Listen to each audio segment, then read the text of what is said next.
السلام علیکم ورحمۃ اللہ وبرکاتہ، نحمده ونصلی علی رسولہ الکریم، اما بعد فاعوذ باللہ من الشیطان الرجیم، بسم اللہ الرحمن الرحیم، رب اشرح لی صدری ویسر لی امری واحلل عقدۃ من لسانی یفقهوا قولی۔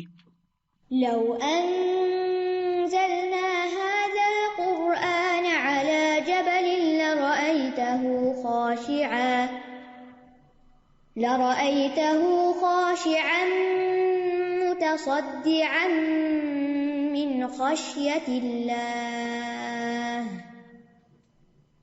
وتلك الأمثال نضربها للناس لعلهم يتفكرون۔ الحمدللہ، آج بھی ہم انشاءاللہ منافقین کے بارے میں پڑھیں گے کہ اللہ سبحانہ تعالیٰ نے منافقین کا حال بیان کر کے اس کی مزید وضاحت مثالوں کے ذریعے کی۔ کل ہم نے منافق کی مثال آگ کی طرح دیکھی اور آج ہم انشاءاللہ پانی کی طرح دیکھیں گے۔ وَمِنَ النَّاسِ مَن يَقُولُ آمَنَّا بِاللَّهِ وَبِالْيَوْمِ الْآخِرِ وَمَا هُمْ بِمُؤْمِنِينَ يُخَادِعُونَ اللَّهَ وَالَّذِينَ آمَنُوا وَمَا يَخْدَعُونَ إِلَّا أَنفُسَهُمْ وَمَا يَشْعُرُونَ فِي قُلُوبِهِم مَّرَضٌ فَزَادَهُمُ اللَّهُ مَرَضًا وَلَهُمْ عَذَابٌ أَلِيمٌ بِمَا كَانُوا يَكْذِبُونَ۔ وَإِذَا قِيلَ لَهُمْ لَا تُفْسِدُوا فِي الْأَرْضِ قالوا إِنَّمَا نَحْنُ مُصْلِحُونَ أَلَا إِنَّهُمْ هُمُ الْمُفْسِدُونَ وَلَكِنْ لَا يَشْعُرُونَ۔ وَإِذَا قِيلَ لَهُمْ آمِنُوا كَمَا آمَنَ النَّاسُ قالوا أَنُؤْمِنُ كَمَا آمَنَ السُّفَهَاءُ أَلَا إِنَّهُمْ هُمُ السُّفَهَاءُ وَلَكِنْ لَا يَعْلَمُونَ۔ وَإِذَا لَقُوا الَّذِينَ آمَنُوا قَالُوا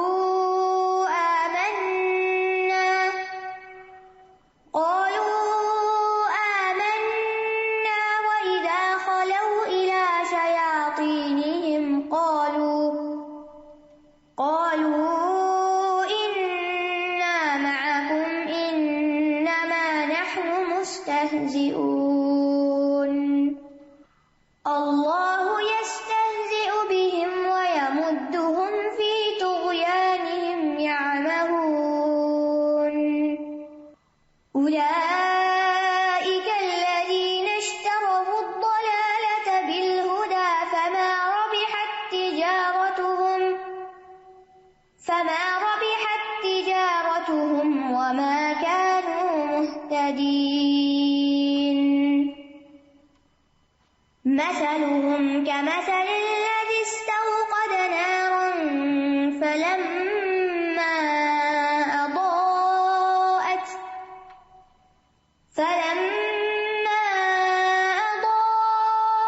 مَا حَوْلَهُ ذَهَبَ اللَّهُ بِنُورِهِمْ وَتَرَكَهُمْ فِي ظُلُمَاتٍ لَّا يُبْصِرُونَ صُمٌّ بُكْمٌ عُمْيٌ فَهُمْ لَا يَرْجِعُونَ أَوْ كَصَيِّبٍ مِّنَ السَّمَاءِ فِيهِ ظُلُمَاتٌ وَرَعْدٌ وَبَرْقٌ وبرق يجعلون أصابعهم في آذانهم من الصواعق حذر الموت واللہ محیط بالکافرین یکاد البرق یخطف ابصارهم كلما أضاء لهم مشوا فيه وإذا أظلم عليهم قاموا ولو شاء الله لذهب بسمعهم وأبصارهم إن الله على كل شيء قدير. یہاں منافقین کی دوسری مثال بیان ہوئی ہے. او کصیب من السماء فیہ ظلمات ورعد وبرق یجعلون اصابعهم فی آذانهم من الصواعق حذر الموت واللہ محیط بالکافرین یکاد البرق یخطف ابصارهم کلما اضاء لهم مشوا فیہ وإذا أظلم عليهم قاموا ولو شاء الله لذهب بسمعهم وأبصارهم إن الله على كل شيء قدير. یا ان کی مثال آسمان سے اترنے والی زوردار بارش کی طرح ہے جس میں اندھیرے ہیں اور گرج ہے اور چمک ہے. وہ کڑاکوں کے باعث موت کے ڈر سے اپنی انگلیاں اپنے کانوں میں ڈال لیتے ہیں اور اللہ کافروں کو گھیرنے والا ہے. قریب ہے کہ بجلی ان کی آنکھوں کی روشنی اچک لے جائے. جب بھی وہ ان کے لیے روشنی کرتی ہے تو وہ اس میں چل پڑتے ہیں اور جب ان پر اندھیرا چھا جاتا ہے تو وہ کھڑے رہ جاتے ہیں. اور اگر اللہ چاہتا تو ان کی سماعت اور ان کی بصارت کو لے جاتا. بے شک اللہ ہر چیز پر خوب قدرت رکھنے والا ہے. او کصیب، یا اگر منافقین کا حال سمجھنا ہے تو اس مثال سے سمجھو، زوردار بارش کی مثال سے. او کصیب، سیب سے مراد وہ بارش ہے جو موسلا دھار برستی ہے. صاب یصوب سے صبا کا لفظ بھی آتا ہے قرآن میں، اور بکثرت نازل ہونے والی بارش کو جو لگاتار برسے، زور سے برسے، سیب کہا جاتا ہے. یہاں مطر کا لفظ استعمال نہیں ہوا، سیب کا ہوا ہے. فیہ ظلمات، اس میں اندھیرے ہیں. یعنی بارش کب آتی ہے؟ جب بادل آتے ہیں، اور بادل بھی ہلکے پھلکے نہیں، جب ایسے بادل آتے ہیں کہ جو آسمان پر سورج کو چھپا دیتے ہیں اور ایک طرح سے اندھیرا کر دیتے ہیں، تبھی تیز بارش ہوتی ہے. اور پھر آپ نے دیکھا ہوگا کہ کبھی آپ اگر ہائی وے پہ جا رہے ہوں اور بارش ہو رہی ہو تو آگے سے راستہ نظر نہیں آتا، یوں لگتا ہے کہ اندھیرا ہو گیا ہے. تو ایک اندھیرا تو بادلوں کا، دوسرا اندھیرا بارش کا، اور تیسرا اندھیرا رات کا. اس بارش میں کئی طرح کے اندھیرے جمع ہیں. ورعد، اور کڑک. رعد وہ آواز ہوتی ہے جو بادلوں میں سنائی دیتی ہے. رعد بادلوں کو ہانکنے والے فرشتے کا نام بھی بتایا جاتا ہے، لیکن یہاں کڑک مراد ہے. وبرق، برق سے مراد وہ روشنی ہے جو آسمان میں بادلوں کے اندر چمکتی ہے. یعنی بادلوں کے اندر وہ ہوتی ہے، ستاروں کی روشنی نہیں.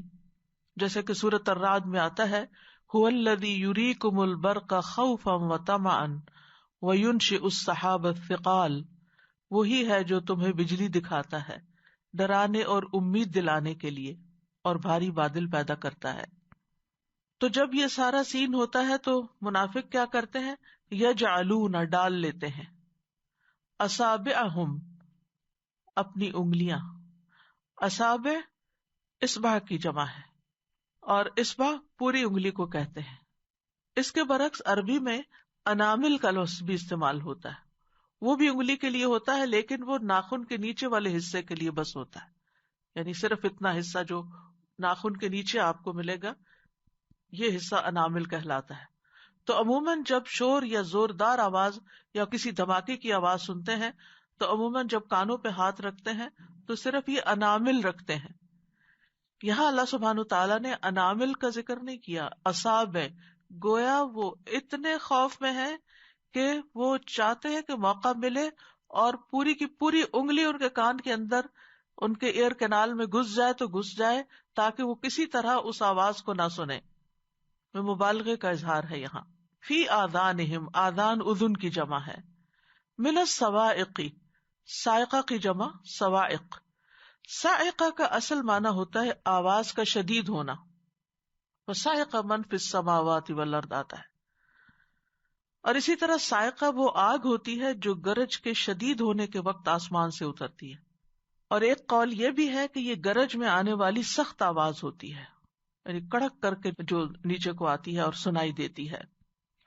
اسی طرح صاعقہ کا لفظ ہر تباہ کن عذاب پر بھی بولا جاتا ہے، جیسے موت کے لیے، کسی عذاب کے لیے، آگ وغیرہ کے لیے. تو صواعق کے اثرات کی وجہ سے یہ کیا کرتے ہیں، موت سے ڈرتے ہیں کہ اب تو ہماری شامت آئی، اب تو ہم گئے، ہماری تو زندگی ہی ختم. تو حذر ڈر اور موت موت. واللہ اور اللہ محیط گھیرنے والا ہے بالکافرین کافروں کو. یہاں منافقین کو کافرین کہا گیا ہے کیونکہ منافق دراصل کفر اختیار کرتے ہیں، کفر ہی کرتے ہیں، لہٰذا وہ کافر شمار ہوتے ہیں، چاہے وہ زبان سے بظاہر اسلام کا اظہار کرتے ہیں لیکن وہ مسلمان نہیں ہوتے. تو واللہ محیط بالکافرین یعنی وہ کتنی بھی احتیاطی تدابیر کریں، اپنی انگلیاں پوری کی پوری بھی کانوں میں گھسا دیں، اس شور کو نہ سنیں، آنکھیں بند کر لیں، یعنی کہ اپنی آنکھیں بند کر کے سارے سین سے غائب ہو جائیں، لیکن ان میں سے کوئی تدبیر ان کو فائدہ نہ دے گی. یکاد البرق یخطف ابصارہم. یکاد، کاد یکاد قریب ہے، البرق یہی بجلی جس کا ذکر اوپر گزرا، یخطف خطف سے ہے، یخطف اس کا مطلب ہوتا ہے تیزی سے کسی چیز کو جھپٹ لینا، سنیچ کرنا. قریب ہے کہ یہ بجلی اچک لے، جھپٹ لے، ابصارہم ان کی نگاہوں کو. کلما جب کبھی، جب بھی ایسا ہوتا ہے، یعنی جب بھی موقع آتا ہے، اضاء لہم کہ وہ ان کے لیے روشنی کرتی ہے، یعنی یہ بجلی چمکتی ہے تو روشنی ہوتی ہے. اسی سے یہ بات ڈٹرمن ہوتی ہے کہ پچھلے جو اندھیروں کی بات ہوئی اس میں رات کا اندھیرا بھی شامل ہے، کیونکہ دن میں اگر بجلی یہ چمکے تو اس سے اتنی روشنی نہیں ہوتی کہ جس سے انسان کو کسی چیز کے دیکھنے کی ضرورت ہو، تو یہ اسی کی طرف اشارہ ہے. تو جب اس بجلی کی چمک اندھیرے میں روشنی کرتی ہے، مشوا فیہ تو وہ اس میں چل پڑتے ہیں. سعو کا لفظ نہیں آیا کہ دوڑ پڑے، پھر بھی صرف چلتے ہیں. وَإِذَا أَظْلَمَ عَلَيْهِمْ اور جب وہ ان کے لیے اندھیرا کرتی ہے وہ بجلی، یعنی غائب ہو جاتی ہے، قاموا تو وہیں کھڑے ہو جاتے ہیں، رک جاتے ہیں، بس جو کرنا تھا کر لیا، بس اتنا ہی کافی ہے. وَلَوْ شَاءَ اللَّهُ اور اگر چاہتا اللہ، لَذَهَبَ تو ضرور لے جاتا، بِسَمْعِهِمْ ان کے کانوں کو، وَأَبْصَارِهِمْ اور ان کی آنکھوں کو، یعنی حصی طور پر بھی ان کی آنکھیں چلی جاتی، ان کے کانوں کی سماعت چلی جاتی. ان اللہ علی کل شیء قدیر کیونکہ اللہ تعالیٰ تو ہر چیز پر قادر ہے، پوری قدرت رکھتا ہے. اللہ کو کوئی بھی چیز عاجز نہیں کر سکتی. اس کی قدرت میں سے ہے کہ جب وہ کسی کام کا ارادہ کرتا ہے تو بغیر کسی رکاوٹ کے، بغیر کسی ٹکراؤ کے اسے پورا کر دیتا ہے. تو یہاں بنیادی طور پر انہیں دنیاوی سزا کے ساتھ بھی دھمکایا اور ڈرایا گیا ہے کہ وہ ڈر جائیں اور اپنے شر اور نفاق سے واپس پلٹ آئیں. تو یہاں پر اس مثال میں منافقین کا حال بتایا جا رہا ہے کہ ان کا حال کچھ ان لوگوں کی طرح ہے جو کہیں صحرا میں سفر کر رہے تھے، اتنے میں آسمان سے بارش ہو گئی جس میں اندھیرے پر اندھیرا تھا، اور پھر ان کی کیفیت اس ڈر اور خوف کے مارے جو ہوئی اس کی تفصیل بیان کی گئی. تو اس مثال کی ایک طرح سے ایک پوری تصویر کشی، ایک پورا سین کریٹ کیا گیا ہے. یعنی کچھ سین اس طرح ہے کہ آسمان سے برسنے والی بارش جس میں بہت سے اندھیرے ہیں، اس میں گرج ہے، چمک ہے، بجلی کے جلانے والے کڑاکے بھی ہیں. تو بارش میں گھرا ہوا شخص جب یہ کڑکے کی آواز سنتا ہے تو اپنی انگلیاں اپنے کانوں میں دے دیتا ہے تاکہ وہ کڑاکا اس کو نقصان نہ دے، حالانکہ وہ اس کی حماقت ہے، کیونکہ کان بند کرنے سے کڑاکے کا اثر تو نہیں ختم ہوگا یا اس کا نقصان تو نہیں بند ہو سکے گا. لیکن یہ ہے کہ اللہ سبحانہ و تعالیٰ اپنی قدرت اور علم کے ساتھ ان کو گھیرے ہوئے ہے، ایسے انسان کو وہ اللہ کو عاجز نہیں کر سکتا، اس کی احتیاط ان کو کچھ بھی فائدہ نہیں دے سکتی. اللہ تعالی پکڑنے پر پوری طرح قادر ہے اور جب چاہے ان کو پکڑ لے. تو اس مثال کی منافق سے مشابہت کس طرح ہے کہ بارش سے مثال دی گئی کہ بارش جو ہوتی ہے وہ زندگی کا سبب بنتی ہے، اور بارش کی مثال ایسے ہے جیسے قرآن کی مثال. جس طرح بارش زندگی کا سبب ہے، اسی طرح قرآن بھی لوگوں کی زندگی ہے. لوگ اس پر ایمان لاتے ہیں اور پھر خاص طور پر اس پر ایمان لا کر جب عمل کرتے ہیں تو ان کی آخرت کی زندگی بھی اسی قرآن سے بنتی ہے.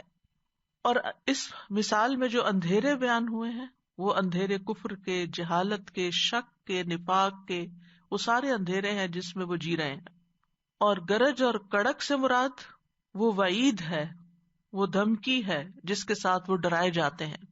یعنی رات سے مراد وعید القرآن ہے، اور برق سے مراد، برق چونکہ امید یا روشنی ان کو کچھ نہ کچھ راہ دکھا دیتی ہے، اس سے مراد قرآن کے وعدے ہیں. اور وہ بجلی جو بارش میں ہوتی ہے اس کی مثال ایمان کی سی ہے. یہ وہ نور ہے جو قرآن کے اندر ہے، اور لوگ قرآن کے بیان سے ہدایت حاصل کرتے ہیں.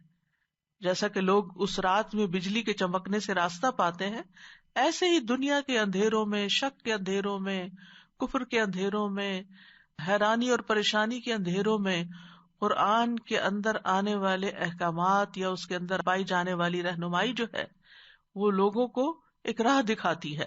اور خصوصاً وہ آیات جو وعد سے تعلق رکھتی ہیں، وعد سے مراد جیسے جنت اور جو شوق دلانے والی آیات ہیں. اسی طرح ایک قول یہ بھی ہے کہ بارش سے مراد اسلام ہے. یعنی ویسے تو بارش سے مراد وحی الہی لی گئی جیسے کہ ایک حدیث میں بھی آتا ہے، لیکن اس سے مراد اسلام بھی لیا گیا. اور اندھیروں اور گرج سے مراد وہ تکلیفیں اور مصیبتیں ہیں جو اسلام کے راستے میں پیش آتی ہیں. یعنی اسلام پر جب انسان چلتا ہے تو اس کے راستے میں بعض اوقات کئی تکلیفیں بھی آتی ہیں. سب سے بڑی تکلیف تو خود انسان کے اپنے نفس کو ہوتی ہے کہ انسان کا نفس جو ہے وہ کچھ چیزوں کو کرنے کو نہیں مانتا، تو بڑی مشکل سے انسان اپنے آپ کو ان کاموں پہ راضی کرتا ہے. 5 وقت وضو کرنا، نماز پڑھنا، پھر سوتے ہوئے جاگنا، اپنی نیند قربان کر کے رات کا قیام کرنا، یہ ساری چیزیں نفس پر بڑی بھاری ہیں، لیکن انسان ان کو کنٹرول کرتا ہے. تو یہ وہ مشکلات ہیں جو منافقین کے راستے میں آتی ہیں اور وہ ان سے کوپ نہیں کر پاتے.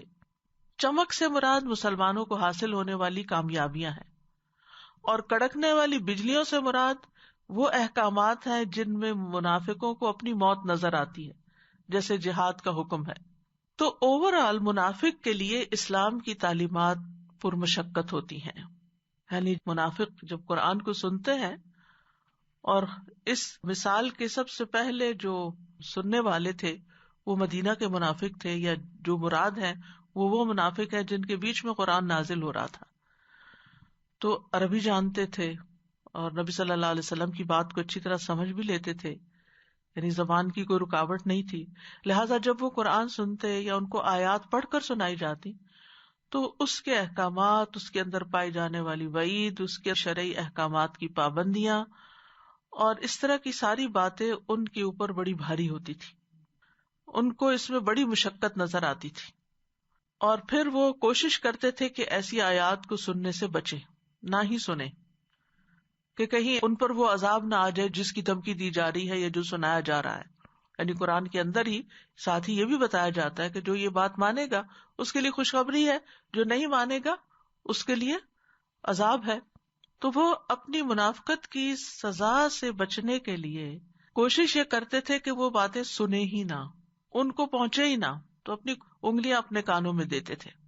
اور اس قرآن کے نور کے شدید ہونے کی وجہ سے اور قرآن کے چمکتے ہوئے طاقتور دلائل اور حجتوں کی وجہ سے منافق ڈرتے تھے، اور ان کے اندر کی بصیرت چونکہ کمزور تھی لہذا وہ اس چیز کو سمجھ ہی نہیں پاتے تھے اس کے اصلی معنوں میں، بلکہ اس کے اوپر عمل سے بچنے کے لیے وہ اور تدابیر اختیار کرتے تھے. جب بھی کبھی تھوڑی بہت بات سمجھ آتی، حق کا نور ان کے لیے ظاہر ہوتا، ان کے لیے روشنی کرتا، ان کے دلوں میں تھوڑی سی چمک آتی، تو وہ چند قدم چل لیتے تھے، کچھ کام کر لیتے تھے. جیسے نمازوں میں لیٹ آتے تھے لیکن آ جاتے تھے، جہاد میں چلے جاتے تھے اس نیت کے ساتھ کہ کچھ مال غنیمت وغیرہ مل جائے گا.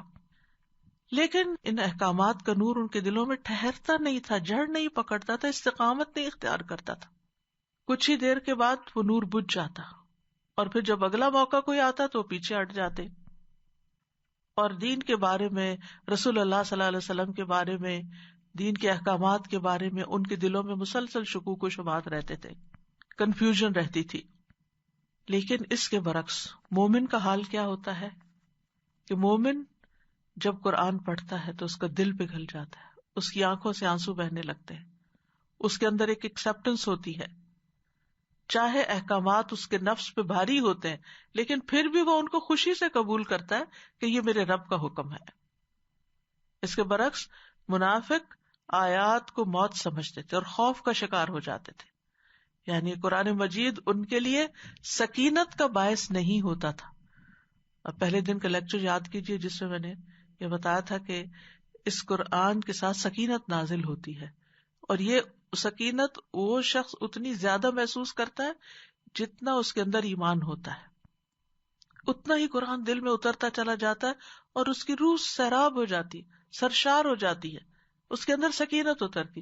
لیکن منافق جب قرآن سنتا ہے تو اس کا خوف بڑھتا ہے. یحسبون کل صیحۃ علیہم، ان کو یہ ڈر لگا رہتا ہے کہ کہیں ہماری اندر کی حالت اور ہمارا اندر کا جو ڈینائل ہے اس کے بارے میں کوئی صورت نہ اتر آئے اور کوئی بات پتہ نہ چل جائے.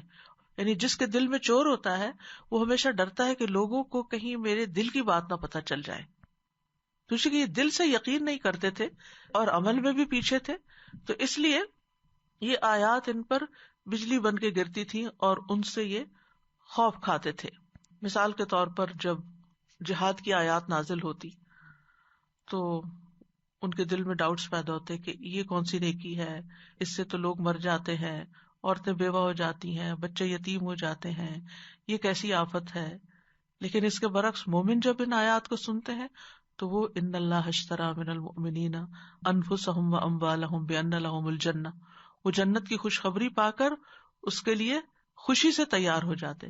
بلکہ آپ اگر سیرت کا مطالعہ کریں تو چھوٹے چھوٹے بچے بھی اپنی ایڑیاں اٹھا اٹھا کر نبی صلی اللہ علیہ وسلم کے ساتھ شوق سے جانے کو تیار ہوتے تھے. اسی طرح دیگر احکامات بھی، مثلا نماز کا حکم ان پہ بجلی بن کے گرتا کہ یہ کیا مصیبت ہے، دن میں 5 دفعہ وضو کرو اور نماز پڑھو اور اتنا سارا ٹائم اس میں چلا جاتا ہے.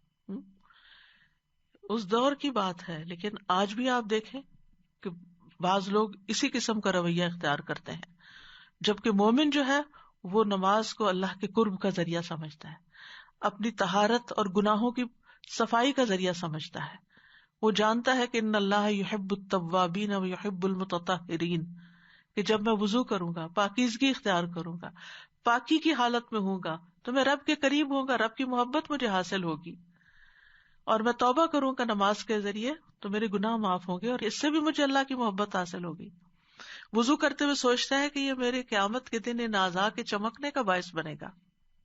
یعنی وہی چیز جو منافق پر بڑی بھاری ہے مومن کے لیے وہ خوشی کا باعث ہے. منافق روزے پر بھی اعتراض کرے گا، اس کے لیے روزہ رکھنا بھی بڑا مشکل ہے کہ سارا دن کھائے پیے بغیر کیسے گزارا ہو سکتا ہے. لیکن مومن اس میں خیر سمجھتا ہے کہ یہ میری روحانی اور جسمانی اور ہر اعتبار سے طہارت اور تزکیے کا ذریعہ ہے اور اللہ سبحانہ تعالیٰ کے قرب کا ذریعہ ہے. پھر اسی طرح حج کا موقع ہوتا ہے تو منافق کے اوپر حج کرنا بھی بڑا بھاری ہوتا ہے کہ بڑا مشکل ہے وہ سفر، اور اتنے پیسے لگ جاتے ہیں، اور پھر وہاں اتنی خواری ہوتی ہے، اور وہ ساری تکلیفیں یاد کر کے وہ اپنا آئیڈیا ڈراپ کر دیتا ہے، اور سال پر سال گزرتے چلے جاتے ہیں، وہ حج کی طرف توجہ نہیں کرتا. اسی طرح زکوٰۃ کو بھی وہ اپنے اوپر چٹی سمجھتا ہے کہ یہ غریب لوگ خود کام کیوں نہیں کرتے، یہ اپنے لیے خود کچھ کما لیں، ہم ہی انہیں کیوں کھلاتے رہیں، کیا ہم انہیں کھلائیں جن کو اللہ نہیں کھلاتا. اور اس قسم کی باتیں کرتے ہیں اور غریبوں کے اوپر باتیں بناتے ہیں. جبکہ اہل ایمان جو ہیں وہ کیا سمجھتے ہیں کہ خذ من اموالہم صدقۃ تطہرہم وتزکیہم بہا، کہ یہ صدقہ اور یہ زکوٰۃ ہمارے مالوں کی پاکیزگی کا ذریعہ بنے گی، ہماری اپنی قلبی طہارت، دنیا سے جو محبت ہے اس میں کمی آئے گی اور آخرت کی طرف توجہ زیادہ بڑھے گی۔ اہل ایمان جو ہے جب بھی کوئی آیت سنتے ہیں تو ان کی روش اور ان کا طریقہ کیا ہوتا ہے؟ آمنا بہ کل من عند ربنا، ہم اس پر ایمان لائے، سب ہمارے رب کی طرف سے ہے، یہ اللہ کا حکم ہے، مجھے اس کو ماننا ہے۔ لیکن منافق اس کے فائدے کی بجائے نقصان کو دیکھتا ہے۔ یہ بہت بڑا فرق ہے مومن اور منافق میں۔ اس میزان پر، اس کرائیٹیرین پر ہمیں اپنے آپ کو رکھ کے دیکھنا چاہیے کہ جب بھی کوئی دین کا تقاضا ہم سے ہوتا ہے، جب بھی قرآن کا کوئی حکم ہمارے پاس آتا ہے تو ہمارا طرز عمل کیا ہوتا ہے، ہم اس وقت کیا سوچ رہے ہوتے ہیں، کیا ہم خوشی سے اس کو قبول کرتے ہیں یا اپنے اوپر ایک مصیبت سمجھتے ہیں، یا یہ کہ موت ہی پڑ جاتی، جیسے محاورتاً کہا جاتا ہے نا کہ یہ بات سن کے اس پہ تو موت ہی پڑ گئی، اس کو کہا کہ فلاں غریب کی مدد کر دو تو موت ہی پڑ گئی اس پر، تو کیا میں اس کے لیے پیسے کیسے نکالوں۔ تو منافق جو ہے وہ بارش کے فائدوں کو، یعنی وحی کے فائدوں کو نہیں دیکھ سکتا۔ اس کی مثال بالکل ایسے، مثال سے بات سمجھے جو اللہ تعالیٰ نے مثال سے سمجھائی ہے کہ جب بارش ہوتی ہے تو ایک بے وقوف انسان کیا سوچتا ہے کہ بارش ہو گئی، اب کیچڑ ہوگا، اب مجھے باہر نکل کے چھتری لینی پڑے گی۔ ایک تو ویسے عام طور پر انسان کے اندر یہ خیال آتا ہی ہے، لیکن یہ کہ وہ صرف اس کا نیگیٹو پہلو دیکھتا ہے، منفی پہلو دیکھتا ہے، نیگیٹو سائڈ دیکھتا ہے کہ آج دھوپ نہیں نکلے گی، آج میرا یہ کام رہ جائے گا، مجھے وہ چیز ہٹانی پڑے گی، یہ اٹھانی پڑے گی، یہ تو کیچڑ ہی کیچڑ ہو گیا، یہ تو ڈرائیونگ بھی مشکل ہو گئی۔ لیکن ایک سمجھدار انسان موقع محل کی اترتی ہوئی بارش کو دیکھ کر خوش ہوتا ہے۔ ایک کسان جب وقت پر بارش ہوتی ہے تو اس کی خوشی دیدنی ہوتی ہے کہ یہ بارش ہوئی اور اس سے اب ایسی فصل اگے گی کہ جو میرے لیے بہت زیادہ نفع کا باعث ہوگی۔ مومن بھی اسی طرح جب بارش کو دیکھتا ہی نہیں، وہی اترتی ہے تو وہ کہتا اوہ ایک اور موقع آ گیا نیکیاں کمانے کا، نیکیوں کی بہار ہوگی۔ مثلا رمضان آیا تو ایک مومن خوش ہو جاتا ہے کہ نیکیوں کا موسم میں بہار آ گیا ہے۔ وہ یہ نہیں کہتا کہ اوہ میری تو رات کی نیند بھی کم ہو جائے گی اور دن کا کھانا پینا اور لذتیں بھی کم ہو جائیں گی، وہ یہ نہیں سوچتا۔ تو یہ بہت بڑا فرق ہے ایک مومن اور منافق میں۔ مومن جو ہے وہ مثبت ذہن کا مالک ہوتا ہے، اللہ تعالیٰ کے ہر حکم کے اندر کوئی نہ کوئی حکمت تلاش کر لیتا ہے، اس کے اندر غور و فکر کرتا ہے، اس کے فائدے تلاش کرنے کی کوشش کرتا ہے۔ لیکن منافق صرف عیب نکالتا ہے، وہ بھول جاتا ہے کہ اس بارش سے انسانوں، حیوانوں، پرند چرند، فضا کو کتنے فائدے ہیں، وہ صرف اعتراض کرنا جانتا ہے۔ تو جو قوی البصیرہ ہوتا ہے، جس کی بصیرت زیادہ ہوتی ہے، وہ کسی چیز کے صرف ظاہری نقصان یا ظاہری تکلیف کو نہیں دیکھتا، وہ اس کے پیچھے جا کر، یعنی وہ تصویر کا دوسرا رخ دیکھتا ہے کہ اس کے فائدے کتنے ہیں، اور اس کے فائدے جو ہیں اس کے نقصان سے کہیں بڑے ہیں۔ لیکن جو ضعیف البصیرت ہوتا ہے، یعنی کمزور بصیرت والا، وہ کسی چیز کا صرف ظاہری پہلو دیکھ کر وقتی تکلیفوں کی وجہ سے پریشان ہوتا رہتا ہے۔ وہ کہتا ہے کہ دیکھو آسمان پہ بہت اندھیرا ہو گیا ہے اور اب یہ بجلی کڑک گئی ہے اور یہ کہیں ہم پہ نہ آ گرے، اور ایسی ایسی باتیں سوچتا ہے کہ جس سے وہ صرف خوف زدہ رہتا ہے۔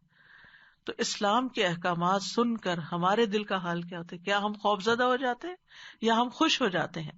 تو مومن ان بظاہر پیش آنے والی، اسلام پر چلنے والی مشکلات کو مشکل دیکھتا بھی ہے تو اس کے پیچھے ملنے والے فائدے، اللہ تعالی کی رضا، اللہ کا قرب، جنت، اللہ کا دیدار، ان سب چیزوں کو دیکھتا ہے، لہذا اسے دنیا کی چھوٹی سی یہ مشکل جو نیک کام کرنے کے لیے اٹھانی پڑتی ہے وہ مشکل نہیں لگتی۔ اور آپ دیکھیں کہ بارش جو ہے وہ خیر ہی لاتی ہے، اسی طرح وہی خیر لاتی ہے۔ جو لوگ بارش کے مقام کو دیکھتے ہیں، جانتے ہیں، اس کی وجہ سے جو زندگی ملتی ہے ہر طرح کی مخلوق کو، جو اس کو دیکھتے ہیں، اور خاص طور پر جو نباتات اور حیوانات اس سے فائدہ اٹھاتے ہیں، وہ ان چیزوں کو اگنور کر دیتے ہیں کہ اس کے ساتھ بجلی چمکی یا کوئی کڑاکا ہوا یا اندھیرا ہوا، وہ اس میں بھی خیر کی بات دیکھ لیتے ہیں کیونکہ ان کو اچھے انجام کی امید ہوتی۔ جو شخص انجام پر نظر رکھتا ہے وہی بہتر طور پر اپنے لیے فیصلہ کر سکتا ہے. تو آپ دیکھیے کہ جیسے نماز ہے تو اس کے فائدے کس قدر ہیں بے شمار. زکوٰۃ کے کتنے فائدے ہیں, صرف انسان کے اپنے لیے نہیں, سوسائٹی کے سطح پر آپ دیکھیں کہ کتنے فائدے ہیں. اسی طرح جیسے جہاد کی مثال ہے, تو ابن قیم نے اس پر تبصرہ کرتے ہوئے کہا, وہ کہتے ہیں کہ اکثر لوگوں کا یہی حال ہے سوائے ان لوگوں کے جن کے دل کی بصیرت سلامت ہوتی ہے. انہوں نے جہاد کی مثال بیان کی. وہ کہتے ہیں جب کمزور بصیرت والا جہاد کو دیکھتا ہے تو اس میں تھکاوٹ, مشکلات, جانوں کی ہلاکت اور دشمنوں کی دشمنی کا نشانہ بننے کا خطرہ دیکھتا ہے تو وہ آگے نہیں بڑھتا. لیکن اس کے برعکس مومن جو ہے وہ اس کے پیچھے کچھ اور دیکھتا ہے. پھر آپ دیکھیے کہ جتنے بھی احکامات ہیں ان سب کے اندر جو صاحب بصیرت ہے وہ صرف خیر کو دیکھ رہا ہوتا ہے. جس کے اندر بصیرت نہیں اس کا حال کیا ہوتا ہے کہ وہ قرآن مجید کے صرف ان مقامات پر توجہ کر رہا ہوتا ہے جو پوری طرح سمجھ میں نہ آئے, یا جن کے اندر کوئی ایسے احکامات ہوں کہ جن کو سمجھنے کے لیے کچھ مشقت ہو. جیسے ضعیف البصیرہ جو لوگ ہوتے ہیں وہ متشابہات کو دیکھتے رہتے ہیں. یہ منافقین کا ایک اور طریقہ ہے, یعنی ایک تو احکامات کی مشکل کو دیکھتے اور دوسرا متشابہات کو. جیسے قرآن مجید میں آتا ہے نا, فَأَمَّا الَّذِينَ فِي قُلُوبِهِمْ زَيْغٌ فَيَتَّبِعُونَ مَا تَشَابَهَ مِنْهُ ابْتِغَاءَ الْفِتْنَةِ وَابْتِغَاءَ تَأْوِيلِهِ. مثال کے طور پر قرآن مجید میں آتا ہے کہ جہنم کے 19 فرشتے ہوں گے, تو اب وہ اس کا مذاق اڑانے لگتا ہے. وہ کہتے ہیں کہ 19 کو تو ہم آرام سے قتل کر دیں گے اور جہنم سے نکل بھاگیں گے. شجرۃ الزقوم کا ذکر آتا ہے تو اس کا مذاق اڑاتا ہے کہ جہنم میں کیسے درخت اگے گا, وہاں تو اتنی آگ ہوتی ہے. نبی صلی اللہ علیہ وسلم کے اسراء اور معراج کی بات سنتا ہے تو اس کا مذاق اڑاتا ہے کہ یہ کیسے ممکن ہے کہ ایک ہی رات میں انسان آسمانوں کا سفر کر کے آئے. تو مومن اور غیر مومن کا قرآن مجید کو اپروچ کرنے کا طریقہ بھی بالکل مختلف ہوتا ہے, کیونکہ منافق جو ہیں جن کے دلوں میں ٹیڑھ ہوتی ہے وہ اس میں فتنے اور تعویل کی تلاش میں متشابہ آیات کے پیچھے لگ جاتے ہیں, حالانکہ ان کا حقیقی مطلب اللہ کے سوا کوئی نہیں جانتا. اور جو علم میں پختہ کار ہیں وہ کہتے ہیں ہم اس پر ایمان لائے, سب کچھ ہمارے رب کی طرف سے ہے, اور نصیحت تو صرف عقل والے ہی قبول کرتے ہیں. حضرت عائشہ کہتی ہیں کہ رسول اللہ صلی اللہ علیہ وسلم نے یہ آیت تلاوت فرمائی, هو الذی انزل علیک الکتاب منہ آیات محکمات ہن ام الکتاب واخر متشابہات, آخر تک, جو سورۃ آل عمران کی آیت نمبر 7 ہے, جس کا بھی میں نے آپ کے سامنے ترجمہ رکھا ہے. حضرت عائشہ بیان کرتی ہے کہ رسول اللہ صلی اللہ علیہ وسلم نے فرمایا, جب تم ایسے لوگوں کو دیکھو جو قرآن کی متشابہ آیات کا کھوج لگانے کی کوشش کرتے ہیں تو سمجھ لو کہ یہی وہ لوگ ہیں جن کا نام اللہ نے اصحاب زیغ رکھا ہے, یعنی جن کے دلوں میں ٹیڑھ ہے. اور منافقین کے دلوں میں ٹیڑھ ہوتی ہے, ان کے دلوں میں شک ہوتا ہے, ان کے دلوں میں بیماری ہوتی ہے. فرمایا ایسے لوگوں سے اجتناب کرو, ایسے لوگوں سے بچ کے رہو, ایسے لوگوں کے قریب مت جاؤ, کیونکہ ان کے دل ٹیڑھے ہیں اور کنفیوژن کا شکار ہے, وہ تمہارے اندر بھی وہی باتیں ڈالیں گے, تمہارا ایمان بھی کمزور کر دیں گے. تو نبی صلی اللہ علیہ وسلم نے ایسے لوگوں کی صحبت اختیار کرنے, ایسے لوگوں سے علم حاصل کرنے اور ایسے لوگوں سے قریب ہونے سے منع کیا ہے, کیونکہ ایک صحیح معلم یا صحیح استاد وہی ہوتا ہے جو انسان کو شک سے یقین کی طرف لے جائے, نہ کہ اس کے یقین کو بھی ڈاواں ڈول کر دے. جیسے منافق خود مذبذب ہوتے ہیں, مذبذبین بین ذالک لا الہ ہؤلاء ولا الہ ہؤلاء, خود تذبذب کا شکار ہوتے ہیں, وہ دوسروں کو بھی دین کے بارے میں, قرآن کے بارے میں, سنت کے بارے میں, خود نبی صلی اللہ علیہ وسلم کے بارے میں مذبذب کر دیتے ہیں, شک میں ڈال دیتے ہیں. جبکہ مومن جو ہے وہ قرآن کو پڑھ کر اطمینان اور سکون اور سکینت حاصل کرتا ہے. منافق قرآن کو سنتا ہے, اس کو سمجھ کچھ نہیں آتا, یعنی وہ حقیقی معنوں تک نہیں پہنچتا, کیونکہ اس کی نیت ہدایت حاصل کرنے کی نہیں ہوتی. جبکہ اس کے برعکس مومن جب قرآن پڑھتا ہے تو اس کی سب سے پہلی نیت کیا ہوتی ہے, جو قرآن میں قرآن کا سب سے پہلا مقصد بتایا گیا, ہدی للمتقین, اور دوسری جگہ پر ہدی للناس. مومن قرآن کو ہدایت کے لیے پڑھتا ہے, جبکہ منافق اس کو ہدایت نہیں ملتی, کیونکہ وہ ہدایت کی نیت نہیں رکھتا, وہ اس سے کوئی رہنمائی نہیں چاہتا. اسی لیے ان کا حال کیا ہوتا ہے؟ وَمِنْهُمْ مَنْ يَسْتَمِعُ إِلَيْكَ حَتَّى إِذَا خَرَجُوا مِنْ عِنْدِكَ قَالُوا لِلَّذِينَ أُوتُوا الْعِلْمَ مَاذَا قَالَ آنِفًا أُولَئِكَ الَّذِينَ طَبَعَ اللَّهُ عَلَى قُلُوبِهِمْ وَاتَّبَعُوا أَهْوَاءَهُمْ. اور ان میں سے کچھ وہ ہیں جو تیری طرف کان لگاتے ہیں یہاں تک کہ جب وہ آپ کے پاس سے نکلتے ہیں تو ان لوگوں سے جنہیں علم دیا گیا کہتے ہیں ابھی اس نے کیا کہا تھا. یہی لوگ ہیں جن کے دلوں پر اللہ نے مہر لگا دی اور وہ اپنی خواہشوں کے پیچھے چل پڑے. اسی طرح سورۃ التوبہ میں آتا ہے کہ قرآن سے اہل ایمان کے ایمان میں اضافہ ہوتا ہے اور منافق کے رجس میں اضافہ ہوتا ہے, گندگی میں اضافہ ہوتا ہے. اور جب بھی کوئی سورت نازل کی جاتی ہے تو ان میں سے کچھ لوگ ایسے ہیں جو کہتے ہیں کہ اس نے تم میں سے کس کو ایمان میں زیادہ کیا ہے. نعوذ باللہ. یعنی قرآن مجید پڑھ کے تمہارے ایمان میں کیا اضافہ ہوا ہے؟ پس جو لوگ ایمان لائے سو ان کو تو اس نے ایمان میں زیادہ کر دیا اور وہ بہت خوش ہوتے ہیں. اور رہے وہ لوگ جن کے دلوں میں بیماری ہے تو اس نے ان کی گندگی کے ساتھ اور گندگی میں اضافہ کر دیا اور وہ اس حال میں مرے کہ وہ کافر تھے. تو قرآن کی آیات منافق کے لیے فتنہ بن جاتی ہیں. منافق احکامات سے ڈرتا ہے, جیسے کہ اس آیت میں بتایا گیا کہ وہ کڑاکوں کے ڈر سے, موت کے ڈر سے خوف کھاتا ہے, اس لیے قرآن کے قریب نہیں جاتا. تو او کصیب من السماء فیہ ظلمات ورعد وبرق, تو بارش جبھی ہوگی نا جب بادل آئیں گے, اس کے بغیر تو بارش نہیں ہو سکتی. یعنی کچھ چیزیں کچھ چیزوں کے ساتھ جڑی ہوئی ہیں. تو اس لیے الحمدللہ اگر ہم ایمان بھی رکھتے ہیں اور کبھی قرآن کا کوئی حکم سن کے تھوڑی دیر کے لیے پریشانی بھی ہوتی ہے تو ہمیں یہ یاد رکھنا چاہیے کہ دنیا امتحان کا گھر ہے اور یہاں مشقتیں, ہر چیز میں مشقت ہے. یعنی حتیٰ کہ دنیا کمانے میں بھی مشقت ہے. یعنی کوئی چیز ایسی نہیں کہ جس میں تکلیف نہ ہو, لیکن اللہ تعالیٰ نے تکلیف کے ساتھ آسانی بھی رکھ دی. تو مومن کی نظر اس تکلیف سے گزرنے کے بعد ملنے والی آسانی پر ہوتی ہے یا اس کے ساتھ کی آسانی پر ہوتی ہے, جبکہ منافق اس بات کو نہیں سمجھتا. تو یہاں فرمایا فیہ ظلمات ورعد وبرق, تو یہ سب چیزیں تو بارش کے لیے لازم و ملزوم ہے. بارش جبھی آئے گی جب یہ سب کچھ اترے گا, یعنی یہ سب کچھ آئے گا, یہ ماحول پیدا ہوگا, یہ مشکلات ہوں گی.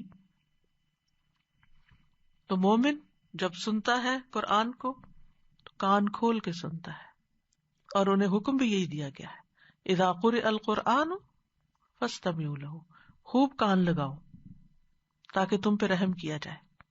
لیکن منافق سننے کی بجائے کان بند کر لیتا ہے, دل تک بات نہیں جانے دیتا. کیوں؟ اس لیے کہ وہ ان احکامات کا سامنا نہیں کر سکتا جو اب اس وحی کے اترنے کے بعد اس تک پہنچ رہے ہیں. اور پھر اس میں آپ دیکھیے کہ کتنا مبالغہ بھی ہے نا, کہ پوری کوشش کرتا ہے. پوری انگلی ڈالنے کا مطلب کیا ہے؟ پوری کوشش کرتا ہے کہ کسی طرح یہ باتیں مجھے نہ سننے کو ملے. ایسی مجالس سے اوائڈ کرتا ہے, ایسی بات اگر کسی مجلس میں ہو تو اس کو فوراً بدل دیتا ہے, یا اس کو مذاق میں کہیں سے کہیں لے جاتا ہے. یعنی منافق کے دل کا حال یہ ہے کہ وہ کوئی سنجیدہ دین کی بات سننے کا شوق نہیں رکھتا. تو اس پیمانے پر بھی اپنے آپ کو پرکھنا چاہیے جو اس مثال میں بیان کیا گیا, کہ کہیں یہ ہمارے دلوں کا حال تو نہیں. اور اگر کسی کے بھی دل کا یہ حال ہے تو اسے اپنی فکر ہونی چاہیے کہ مجھے قرآن کے پڑھنے کا, مجھے قرآن کے سننے کا کتنا شوق ہے, اور قرآن سنتے وقت میرے دل کی حالت کیا ہوتی ہے. وہ کہتے ہیں نا 3 مواقع پر اپنے دل کا جائزہ لو, جن میں سے ایک قرآن سنتے وقت, قرآن کی مجلس میں دل لگتا ہے یا نہیں لگتا, کیونکہ یہاں سے ہی انسان اپنی بیماری ڈیٹیکٹ کر سکتا ہے کہ میرے اندر ایمان کی سطح کتنی ہے یا منافقت کتنی ہے. ابن عباس کہتے ہیں کہ جب منافق نبی صلی اللہ علیہ وسلم کی مجلس میں حاضر ہوتے تو وہ نبی صلی اللہ علیہ وسلم کی باتوں سے ڈرتے ہوئے اپنے کانوں میں انگلیاں ڈال لیتے, اور وہ اس بات سے بھی ڈرتے تھے کہ کہیں ان کے بارے میں کچھ نازل نہ ہو جائے, یعنی ان کی چوری نہ پکڑی جائے, یا ان کا کوئی ایسا تذکرہ نہ ہو کہ جس کی بنا پر انہیں قتل کر دیا جائے. اور نوح علیہ السلام کی قوم کا بھی طرز عمل ایسا ہی تھا نا، وَإِنِّي كُلَّمَا دَعَوْتُهُمْ لِتَغْفِرَ لَهُمْ جَعَلُوا أَصَابِعَهُمْ فِي آذَانِهِمْ وَاسْتَغْشَوْا ثِيَابَهُمْ وَأَصَرُّوا وَاسْتَكْبَرُوا اسْتِكْبَارًا، اور بے شک میں نے جب بھی انہیں دعوت دی تاکہ تو انہیں معاف کر دے، انہوں نے اپنی انگلیاں اپنے کانوں میں ڈال لی اور اپنے کپڑے اوڑھ لیے اور تکبر کیا، اور بہت بڑا تکبر کیا، یعنی ہدایت کی طرف نہیں آئے۔ تو منافق چاہے پیغمبر کی صحبت میں ہو، اس کا عمل نہیں بدلتا، اس کا دل نہیں بدلتا، اس کا طریقہ زندگی نہیں بدلتا، لیکن وہ جا کہاں سکتا ہے، بھاگ کہاں سکتا ہے؟ واللہ محیط بالکافرین، اللہ کافروں کو گھیرے ہوئے ہے، یعنی ایسے منافقوں کو جو صرف کان میں انگلیاں ڈال کر قرآن نہیں سننا چاہتے، اپنے آپ کو بدلنا نہیں چاہتے، وہ یہ یاد رکھے کہ وہ اللہ کی پکڑ سے باہر نہیں ہے۔ یعنی انسان اگر یہ سمجھتا ہے کہ دین کی بات سن کے مجھے عمل کرنا پڑ جائے گا، جو کہ بہت سے لوگوں کا قول ہے کہ ہم اس لیے نہیں سنتے کہ پھر ہمیں عمل کرنا پڑے گا، یہی بات ہے نا۔ یعنی ایک تو یہ کہ وہاں بیٹھ کے انگلی دے دیں، یا کہیں سے آواز آ رہی ہے تو کانوں میں انگلیاں رکھ لیں، اور کانوں میں انگلیاں رکھنا ایک مثال سے سمجھایا گیا نا، یعنی نہ سنا، سنی انسنی کر دینا، یا سننے سے دلچسپی نہ رکھنا، یعنی قرآن سننے سے کوئی دلچسپی نہیں، یا قرآن کی مجلس میں جانے سے کوئی دلچسپی نہیں۔ کیوں؟ کیونکہ پھر عمل کرنا پڑے گا، پھر ہمیں پابندیاں برداشت کرنی پڑے گی، پھر ہمیں کچھ اپنا مال خرچ کرنا پڑے گا، پھر ہمیں اپنا وقت لگانا پڑے گا، تو یہ سب کچھ ہم نہیں کر سکتے۔ اچھا نہیں کر سکتے، بھاگنا چاہتے اسے بھاگو بھاگو بھاگو بھاگو بھاگو بھاگو بھاگو، کہاں بھاگ کے جاؤ گے؟ کون سی جگہ بھاگنے کی؟ جہاں جاؤ گے، اینما تکونوا یأتی بکم اللہ جمیعا، سب کو پکڑ کے لے آئے گا، کوئی بھی نہیں بھاگ سکتا۔ یکاد البرق یخطف ابصارہم، قریب ہے کہ بجلی ان کی نگاہیں اچک لے، یعنی جتنا وہ بچنے کی کوشش کرتے ہیں بچ نہیں سکتے، یعنی وہ جس چیز سے ڈرتے ہیں اس سے وہ نکل نہیں سکیں گے، کسی وقت بھی کوئی مصیبت ان پہ آ سکتی ہے۔ کلما اضاء لهم مشوا فیہ واذا اظلم علیہم قاموا، کلما جو ہے یہ تکرار کا فائدہ دیتا ہے، یعنی یہ ایک بار کی بات نہیں ہے، یہ بار بار ایسے ہی کرتے ہیں۔ کلما، جب بھی کوئی قرآن کی آیت سنتے ہیں، جب بھی کوئی ایسی بات ان تک پہنچتی ہے، تو پھر جو مرضی کی آیت ہوتی ہے یا مرضی کا کوئی حکم ہوتا ہے، مرضی کی کوئی بات ہوتی ہے، تو اس کو پھر بھی لے لیتے ہیں۔ جیسے سورۃ الحج میں آتا ہے نا، وَمِنَ النَّاسِ مَن يَعْبُدُ اللَّهَ عَلَى حَرْفٍ فَإِنْ أَصَابَهُ خَيْرٌ اطْمَأَنَّ بِهِ وَإِنْ أَصَابَتْهُ فِتْنَةٌ انقلب عَلَى وَجْهِهِ خَسِرَ الدُّنْيَا وَالْآخِرَةَ ذَلِكَ هُوَ الْخُسْرَانُ الْمُبِينُ۔ اور لوگوں میں سے کوئی وہ ہے جو اللہ کی عبادت ایک کنارے پہ کرتا ہے، پھر اگر اسے کوئی بھلائی پہنچ جائے تو اس کے ساتھ مطمئن ہو جاتا ہے، اور اگر کوئی اسے آزمائش آئے تو اپنے منہ پہ الٹا پھر جاتا ہے، اس نے دنیا اور آخرت کا نقصان اٹھایا، یہی تو صریح خسارہ ہے۔ تو نبی صلی اللہ علیہ وسلم کے زمانے میں بھی اعراب میں سے کئی لوگ ایسے تھے بدو، وہ آپ کی مجلس میں آتے، کوئی بات سنتے، کوئی دل پہ تھوڑی سی اثر کر جاتی، اسلام قبول کر لیتے، اور اس کے بعد اگر انہیں کوئی دنیا کا فائدہ ہوتا، ان کی اونٹنی بچہ دیتی، یا ان کا اپنا کوئی بچہ پیدا ہو جاتا، یا ان کی کھیت اچھی ہو جاتی، تو کہتے اسلام بڑا اچھا ہے، اور پھر وہ قبول کیے رکھتے۔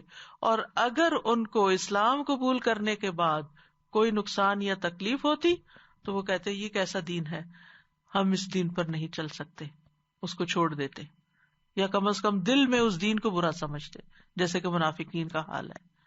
وَلَوْ شَاءَ اللَّهُ لَذَهَبَ بِسَمْعِهِمْ وَأَبْصَارِهِمْ إِنَّ اللَّهَ عَلَى كُلِّ شَيْءٍ قَدِيرٌ، اگر اللہ چاہتا تو ان کی سماعت اور ان کے کانوں کو لے جاتا، لیکن اس نے ایسا نہیں کیا، کیونکہ پھر نہ تو یہ سن سکتے نہ دیکھ سکتے، تو پھر نہ سنتے نہ دیکھتے تو ان کا تو خوف ہی چلا جاتا۔ دیکھیں نا، جو شخص سوچئے بہرا بھی ہو اندھا بھی ہو، اس کے سامنے اگر کوئی پہاڑ بھی گر رہا ہو، کوئی آسمان سے بلا بھی اتر رہی ہو، تو اس کو تو کچھ پتا نہیں کیا ہو رہا ہے، تو وہ تو آرام سے بیٹھا ہو۔ آپ نے دیکھا ہوگا یہ جو بہرے لوگ ہوتے ہیں ان کے چہروں پہ کتنی معصومیت ہوتی، انہیں کچھ پتا ہی نہیں ہوتا، انہیں کوئی آوازیں ہی نہیں سنی، انہوں نے کوئی شور ہی نہیں سنا، کیونکہ جو شور ہے نا وہ انسان کو زیادہ خوف زدہ کرتا ہے، اسی لیے سم کا لفظ پہلے آیا۔ دیکھ کے بھی، کیونکہ آپ دیکھیے کہ اندھیرے میں آپ دیکھ نہیں سکتے، سن سکتے، تو پھر سننا جو ہے ماں کے پیٹ سے ہی شروع ہو جاتا ہے، دیکھتا تو انسان باہر آ کے ہے. تو یہ ترتیب بھی خوبصورت ہے کہ آپ پہلے ایک بات ہوئی پھر دوسری ہوئی. تو اللہ سبحانہ تعالیٰ نے ان کو دنیا میں یہ آنکھیں اور کان دیے رکھے، وہ نہیں لیے ان سے، ان کی حس نہیں لی، تاکہ یہ کہیں نہ کہیں ان کے کان میں پڑتی رہے اور یہ دیکھتے رہے اور یہ خوف میں مبتلا رہے، اور پھر جب اللہ کے پاس پہنچیں گے تو پھر ان کی شامت آئے گی. ان اللہ علی کل شیء قدیر. اوور آل اگر آپ دیکھیں تو اس مثال کے اندر مطر کی جگہ سیب استعمال ہوئی ہے، ظلمت کی جگہ ظلمات استعمال ہوئے ہیں، انامل کی جگہ اصابع استعمال ہوئے ہیں، سائقہ کی جگہ سوائق استعمال ہوئے ہیں. یعنی یہ الفاظ کا چناؤ آپ دیکھیے اس مثال کے اندر، یہ سارے الفاظ جو ہیں یہ مبالغے پر مبنی ہے، یعنی ان کی حالت کی شدت بیان کی جا رہی ہے تاکہ یہ بات کو سمجھ جائیں. تو بہرحال خلاصہ یہی ہے کہ اللہ سبحانہ تعالیٰ نے لوگوں کی ہدایت کے لیے، لوگوں کے فائدے کے لیے اپنی کتاب نازل کی، لیکن پھر لوگوں کی کئی قسمیں ہیں جیسا کہ اس حدیث میں بیان ہوا ہے. ابو موسیٰ اشعری کہتے ہیں نبی صلی اللہ علیہ وسلم نے فرمایا، اللہ نے مجھے جو ہدایت اور علم دے کر بھیجا اس کی مثال تیز بارش کی سی ہے جو زمین پر برسے.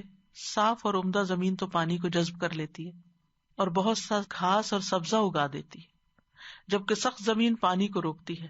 پھر اللہ اس سے لوگوں کو فائدہ پہنچاتا ہے، لوگ خود بھی پیتے ہیں اور جانوروں کو بھی سیراب کرتے ہیں اور اس کے ذریعے سے کھیتی باڑی بھی کرتے ہیں. کچھ بارش ایسے حصے پر پڑی جو صاف اور چٹیل میدان تھا، وہ نہ تو پانی کو روکتا ہے نہ ہی سبزہ اگاتا ہے. یہی مثال اس شخص کی ہے جس نے اللہ کے دین میں سمجھ حاصل کی اور جو علم دے کر اللہ نے مجھے مبعوث کیا اس سے اسے فائدہ ہوا، اس نے خود سیکھا اور دوسروں کو بھی سکھایا. اور یہی مثال اس شخص کی ہے جس نے سر تک نہ اٹھایا اور اللہ کی اس ہدایت کو قبول نہ کیا جو میں دے کر بھیجا گیا ہوں. تو یہاں یہ دوسری کیٹیگری جو ہے یہ منافقین کی مثال ہے، کافرین کی مثال ہے، اور اس آیت کے مطابق یہ حدیث اس کی بہترین وضاحت کرتی ہے. یاد رکھیے کہ اسلام قبول کرنا ہو یا قرآن کا پڑھنا ہو یا قرآن پر عمل کرنا ہو یا رمضان کا پہلا روزہ ہو یا پہلی تراویح ہو تو کیا ہوتا ہے؟ مشکل، ڈر بھی لگ رہا ہوتا ہے کہ پتہ نہیں کیا ہوگا، کیا ہو جائے گا، ہوتا ہے نا، یہ ایک نیچرل ڈر ہے، یہ سب کو ہوتا ہے. لیکن جو اطاعت کرنے والے ہوتے ہیں وہ آگے بڑھ جاتے ہیں، وہ خوشی سے روزہ رکھ بھی لیتے کہ اللہ کا حکم ہے، چھوڑ تو نہیں سکتے. وہ نماز بھی پڑھ لیتے ہیں تراویح کی. وہ پہلے عشاء پڑھنی بھاری ہوتی تھی کہ تھکے ہوئے سارے دن کے، لیکن رمضان کے ساتھ ایسا ایمان جاگ جاتا ہے کہ وہی ہم ہوتے ہیں اور خوشی سے وہ نماز پڑھ کے ایسا لگتا ہے کہ زمانے بھر کی تھکاوٹ چلی گئی ہے اور اس وقت پھر سونے کو بھی دل نہیں چاہتا. تراویح کے بعد دل چاہتا ہے کہ اب جو چاہیں کریں، لیکن زبردستی سلانا پڑتا ہے کہ نہیں پھر صبح اٹھنا ہے. مومن بھی انسان ہے، اس کا نفس ہے، اس کے ساتھ کمزور ہوتا ہے، اس کو بھی ابتدا میں تھوڑا سا ڈر سا لگتا ہے، لیکن وہ اطاعت کے جذبے سے آگے بڑھ جاتا ہے، پھر آسانی مل جاتی ہے اس کو. منافق وہی کنارے پر رہتا ہے، من الناس من یعبد اللہ علی حرف، کنارے پر، آگے نہیں آتا، جو اندر نہیں آتا تو وہ مزہ بھی نہیں چکتا. پھر یعنی ان سختیوں کو، مشکلات کو جو بارش کے اندر ہیں، جو اسلام کے اندر ہیں، ان کو دیکھ کے گھبرا جاتا ہے اور باہر ہی رہتا ہے کہ نہیں، میں یہ دین نہیں پڑھوں گی، میں یہ قرآن نہیں پڑھوں گی، میرے لیے زندگی بہت مشکل ہو جائے گی، مجھے حجاب کرنا پڑے گا، نمازوں کی پابندی کرنی پڑے گی، میری یہ چیز چھوٹ جائے گی، میری وہ چیز چھوٹ جائے گی، اس لیے بہتر ہے کہ میں اس کو پڑھوں ہی نہ. تو یاد رکھیے کہ اسلام کے آغاز میں مشکل ہے لیکن آخر میں نعمت ہی نعمت ہے، اسی لیے اللہ نے اس کو نعمت کہا ہے. شاہ عبد القادر کہتے ہیں دین اسلام میں آخر میں سب نعمت ہے مگر ابتدا میں کچھ محنت ہے، جیسے کہ بارش، کیونکہ آخر میں اسی سے آبادی ہے اور اول کڑک ہے اور بجلی ہے.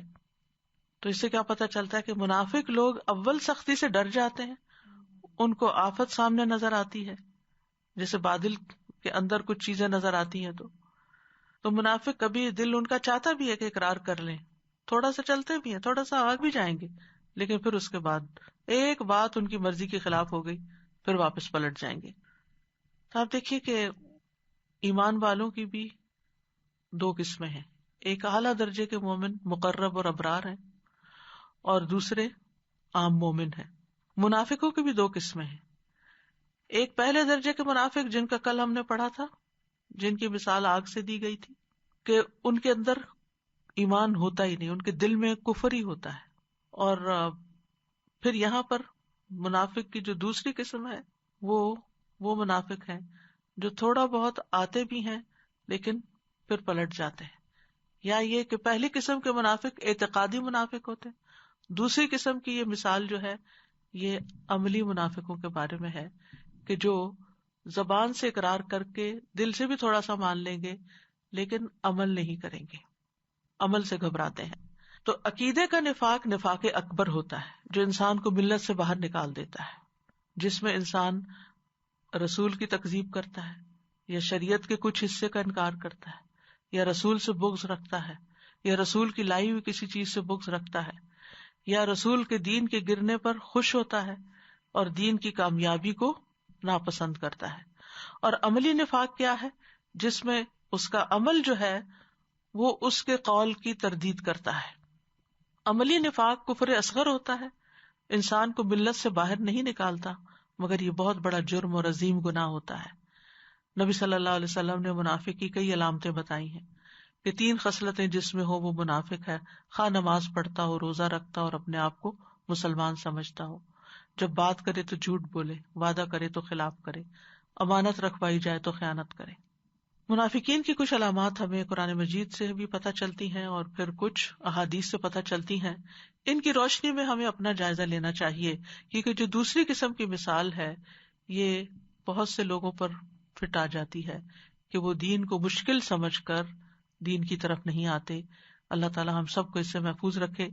منافق کی علامات میں سے ایمان لانے کو، سچا ایمان لانے کو وہ بے وقوفی سمجھتے ہیں، دل سے ایمان لانے کی بجائے صرف زبانی ایمان کا اظہار کرتے ہیں، کفر اور ایمان کے درمیان تذبذب کا شکار ہوتے ہیں۔ اہل ایمان کی مجلس میں اپنے ایمان کا اظہار کرتے ہیں، دین والوں کے پاس بیٹھ کر دین کی کوئی بات کر لیں گے، اور جب اہل کفر کے ساتھ بیٹھتے ہیں تو پھر انہی کی پسند اور مرضی کی بات کرتے ہیں، قسمیں کھا کر اپنے مومن ہونے کا دعویٰ کرتے ہیں، اللہ کے بارے میں بدگمانی کرتے ہیں، وَيُعَذِّبَ الْمُنَافِقِينَ وَالْمُنَافِقَاتِ وَالْمُشْرِكِينَ وَالْمُشْرِكَاتِ الظَّانِّينَ بِاللَّهِ ظَنَّ السَّوْءِ، تاکہ اللہ ان منافق مردوں اور عورتوں اور مشرک مردوں اور عورتوں کو سزا دے جو اللہ کے بارے میں گمان کرتے ہیں برا گمان، اللہ اور اس کے رسول کے دین کا مذاق اڑاتے ہیں۔ کہ جب آپ ان سے پوچھیں کہ وہ ایسی باتیں کیوں کر رہے تھے تو کہتے ہیں ہم تو صرف شغل کر رہے تھے، دل لگی کر رہے تھے۔ اللہ اور اس کے رسول کے وعدوں کو جھوٹا سمجھتے ہیں، ما وعدنا اللہ ورسولہ الا غرورا، اللہ اور رسول کے وعدے بحث دھوکے کے وعدے ہیں۔ قرآن ان کے حلق سے نیچے نہیں اترتا، دل پر اثر نہیں کرتا، سکینت کا باعث نہیں ہوتا، قرآن کا پڑھنا ان کو ایک مشکل اور مشقت کا کام لگتا ہے۔ پھر منافقوں کی علامتیں یہ ہیں کہ اہل ایمان سے حسد اور عداوت رکھتے ہیں۔ ان تصب کا حسنۃ تسؤہم، آپ کو کوئی خوشی ملے انہیں بری لگتی ہے، اور اگر آپ کو کوئی تکلیف آئے تو ان کو خوشی ہوتی ہے۔ پھر یہ کہ انتہائی بخیل اور بزدل ہوتے ہیں، اللہ کی بجائے لوگوں سے ڈرتے ہیں۔ یستخفون من الناس ولا یستخفون من اللہ، لوگوں سے چھپتے ہیں اللہ سے نہیں چھپتے۔ نماز سے پیچھے رہتے ہیں، سستی کے ساتھ آتے ہیں، دکھاوے کی نماز پڑھتے ہیں، اللہ کو کم یاد کرتے ہیں۔ یعنی اس میں منافقت سے مشابہت ہے اگر کسی مومن کے طرز عمل میں بھی یہ چیزیں پائی جائیں۔ یعنی بعض اوقات اگر آپ بچوں کو سمجھائیں نا کہ یہ تو ایسا منافق کرتے ہیں تو وہ کہتے ہیں ہمارا تو پکا یقین ہے اللہ پہ، ہمارا تو پکا یقین ہے رسول صلی اللہ علیہ وسلم پر۔ تو ایسی بات کرنے والوں کو اس طرح سمجھایا جائے کہ یہ نماز میں سستی اور اللہ کو کم یاد کرنا یہ منافقت سے مشابہت ہے، یہ انسان کو منافقت کی طرف لے جاتی ہے، چاہے آپ یقین سے بھی مانتے ہو سب۔ پھر فجر اور عشاء کی نماز کا ان کے لیے بھاری ہونا، یہ سارے قرآن و سنت سے کرائیٹیریا دیے گئے، اس لیے آپ کے سامنے رکھ رہی ہوں اور اپنے سامنے بھی کہ ہم اس کی روشنی میں اپنے آپ کا جائزہ لے سکیں۔ خصوصاً عصر کی نماز لیٹ کرنا۔ منافق کی نماز کیا ہے؟ سورج کو بیٹھا دیکھتا رہتا ہے، جب وہ شیطان کے دونوں سینگوں کے درمیان ہوتا ہے تو کھڑا ہو کے 4 ٹھونگے مارتا ہے اور اس میں اللہ کا ذکر نہیں کرتا مگر تھوڑا. پھر نیکی سے روکتے ہیں، برائی کا حکم دیتے ہیں. اب آپ دیکھیے کہ اگر ایک شخص اپنے آپ کو مسلمان بھی کہتا ہے لیکن وہ دوسروں کو غلط کام کرنے کا بھی کہہ رہا ہے تو وہ کس قسم کا مومن ہے؟ یعنی حرام کام اس کے لیے خوشنما بنا دے یا حرام کاموں کی طرف اس کی رہنمائی کرے. حرص، طمع، بے صبری کا مظاہرہ کرتا ہے. زمین میں کفر، نفاق اور نافرمانیوں کے ذریعے فساد برپا کرتا ہے اور فساد کو اصلاح کا نام دیتا ہے. باتوں میں ملمہ سازی کرتا ہے. وَإِن يَقُولُوا تَسْمَعْ لِقَوْلِهِمْ، اگر آپ سنیں تو آپ کو ان کی بات بڑی پسند آئے، سنتے ہی رہ جائیں. ابو عثمان نہدی کہتے ہیں کہ میں عمر رضی اللہ عنہ کے پاس تھا، وہ لوگوں سے خطاب کر رہے تھے. انہوں نے اپنے خطبے میں فرمایا کہ رسول اللہ صلی اللہ علیہ وسلم نے فرمایا، مجھے اپنی امت پر سب سے زیادہ ڈر اس منافق کا ہے جو زبان آور ہوتا ہے، جو بہت باتیں کرتا ہے لیکن عمل میں کچھ نہیں ہوتا. رسول اللہ صلی اللہ علیہ وسلم نے فرمایا، فحش گوئی اور زیادہ باتیں کرنا نفاق کے شعبے ہیں، یعنی اس میں بھی نفاق پایا جاتا ہے. حکمت میں مبنی باتیں کرنا مگر عمل ظلم والا کرنا. حضرت عمر سے روایت ہے، نبی صلی اللہ علیہ وسلم نے فرمایا، بے شک میں اس امت کے ہر اس انسان سے ڈرتا ہوں جو منافق ہے، جس کی باتیں حکمت والی ہیں اور عمل ظلم والا ہے. ویسے بڑے بڑے درس دیتے ہیں لیکن گھر میں اپنی ہی بہو سے یا اپنی ہی ساس سے معاملہ انتہائی ظلم اور سنگ دلی پر مبنی ہے، تو یہ بھی ایک خطرے کی علامت ہے. تو ہر شخص کو اپنے بارے میں فکر کرنی چاہیے. کرنے کا کام کیا ہے کہ اپنے بارے میں ہم نفاق سے ڈریں کہ کہیں ہمارے اندر تو ایسا نہیں. حضرت حسن کہتے ہیں، مومن ہی نفاق سے ڈرتا ہے، منافق اس سے بے خوف ہوتا ہے. منافق کہتا ہے کہ میرے اندر کوئی نفاق نہیں ہے، وہ قسمیں کھا کے اس سے بھی برات کا اظہار کر دیتا ہے. صحابہ کرام اپنے بارے میں منافقت سے ڈرتے تھے. ابن ابی ملیکہ کہتے ہیں، میں نبی صلی اللہ علیہ وسلم کے 30 صحابہ سے ملا، ان میں سے ہر ایک کو اپنے اوپر نفاق کا ڈر لگا ہوا تھا. ان میں سے کوئی نہیں کہتا تھا کہ میرا ایمان جبرائیل اور میکائیل کے ایمان جیسا ہے. صحابہ نفاق سے ڈرتے ہوئے اپنی اصلاح کرتے رہتے تھے. ان کو اس بات کی فکر ہوتی تھی کہ ہم نبی صلی اللہ علیہ وسلم کی مجلس میں ہوتے ہیں تو ہمارے دل کی حالت اور ہوتی ہے، اور گھر جاتے ہیں تو ہمارے دل کی حالت بدل جاتی ہے. نافق حنظلہ، وہ مشہور روایت ہے کہ حضرت حنظلہ گھبرا کے نکلے گھر سے کہ حنظلہ تو منافق ہو گیا، میرے دل ایسا نہیں ہے جیسا نبی صلی اللہ علیہ وسلم کی مجلس میں تھا. ابو بکر رضی اللہ عنہ سنا، کہا میرے ساتھ بھی یہی ہوتا ہے. دونوں چلے گئے نبی صلی اللہ علیہ وسلم کے پاس. تو آپ نے کیا فرمایا تھا کہ اگر تم ہر وقت ویسے ہی رہو تو پھر تمہارے بستروں اور راستوں میں فرشتے تم سے مصافحہ کریں، پھر تو تم فرشتے ہی بن جاؤ. تو بہرحال انسان کو نفاق سے ڈرنا بھی چاہیے اور نفاق سے پناہ بھی مانگنی چاہیے. اللہم انی اعوذ بک من العجز والکسل والجبن والبخل والحرم والقسوۃ والغفلۃ والعیلۃ والذلۃ والمسکنۃ واعوذ بک من الفقر والکفر والفسوق والشقاق والنفاق والسمعۃ والریاء. اللہ تعالی ہم سب کو نفاق سے محفوظ رکھے اور آسمان سے اترنے والی بارش، وحی الہی، قرآن، اسلام، ان سب کے اندر کی ہمیں خیر دکھائے اور ہمارے دلوں میں اس سے سکینت اترے اور اس کو ہم خوشی کے ساتھ سنیں، نہ کہ اپنی کانوں میں انگلیاں دیں. اور پھر اس کی جو وعیدیں ہیں ان سے ضرور ڈریں، لیکن اس کے وعدوں پر ایمان رکھتے ہوئے جنت کا شوق بھی رکھیں اور اس کے لیے کوشش بھی کریں. اللہ سبحانہ وتعالی ہم سب کو ایمان کے ساتھ زندہ رہنے اور ایمان کے ساتھ دنیا سے جانے کی توفیق دے. اللہ آخری دم تک ہمیں استقامت عطا فرمائے اور ہمارے دلوں کو ٹیڑھا ہونے سے بچائے. میں یہ سوچ رہی تھی کہ یہ جو کیریکٹر آپ نے بتایا، 2 کیریکٹر، یہ ایک لائف سٹائل ہے، یہ ایک مائنڈ سیٹ ہے. جس طرح آپ نے بتایا نا کہ ہر چیز میں نیگیٹیوٹی دیکھنا، تو صرف یہ دین کی باتوں میں نہیں کرتے، دنیا کے معاملے میں بھی ہر چیز میں سے ایک ٹیڑھا پانی، یعنی کہ ایک نارمل گفتگو نہیں ہوتی، ہر چیز میں سے they want to pick up something کہ جس سے دوسرے کو تکلیف ہو. تو یہ سوچ بدلنے کی ضرورت ہے، اور یہ میں چاہتا کہ یہ سوچ دین ہی بدلتا ہے کہ ہر چیز مومن کے ہر معاملے میں خیر ہی ہے، اور یہ چیز مومن کے سوا کسی کو نصیب نہیں ہوتی. جیسے حدیث میں آتا ہے نا کہ مومن کا معاملہ بھی عجیب ہے، تکلیف میں بھی صبر کرتا ہے اور اس کا بھی اچھا پہلو دیکھتا ہے کہ اس میں بھی خیر ہے. People these days call this weather, when it's rainy, they call it nasty weather. And ہمارے بچے بھی پھر یہ ایسے کہتے ہیں تو it's really bad. Like what should we do about this? They say that it's a nasty weather when it's raining. اچھا ہاں بارش جب ہوتی بالکل. Yeah, and we think it's a rahmat of Allah subhanahu wa ta'ala, but they think اصل it's میں a nasty زیادہ weather. مل گئی ہے نا, اس لیے پھر وہ علاقے بھی ہیں کہ جہاں بارش آتی ہے تو وہ لوگ باہر نکل آتے ہیں اور اپنے اوپر لیتے ہیں اور دعائیں کرتے ہیں اس بارش کے اندر اور اس کی خیر چاہتے ہیں. تو جو نعمت فراواں مل جائے, زیادہ مل جائے تو پھر ایسی ناقدری ہوتی ہے. لیکن انہیں سمجھانا چاہیے, بیڈ ویدر لفظ نکال دینا چاہیے. سادہ جی دو باتیں مائنڈ میں آ رہی تھی. ایک تو یہ کہ انسان جو ہے وہ اپنی جو مرضی سے کوششیں کر لے, جیسے وہ احتیاط کر رہے تھے, کان بند کر رہے تھے, تو جو مرضی جس قسم کی بھی احتیاط کر لے, اللہ تعالیٰ کو پتا ہے کہ کون سی احتیاط صحیح ہے اور کون سی غلط. جیسے کووڈ ہے, اس میں ہر کوئی اپنے ہی نظریے کے ساتھ اپنے ہی ایجاد نکال کے بیٹھا ہے کہ یہ اس کا یہ حل ہے, اس کا یہ حل.